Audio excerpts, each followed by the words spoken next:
Why use a coding editor? Well, when you write an essay, you might use a word processor like Microsoft Word or Google Docs. You type your essay in there, but it also gives you a bunch of tools to just help you write it more effectively, right? So it gives you a spelling checker and grammar checker or a built-in thesaurus. And similar to that, if you want to write some code, you might use a coding editor like Visual Studio Code.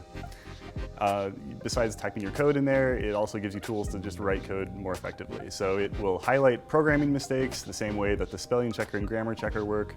It will give you automatic auto-completions, so you don't have to look everything up.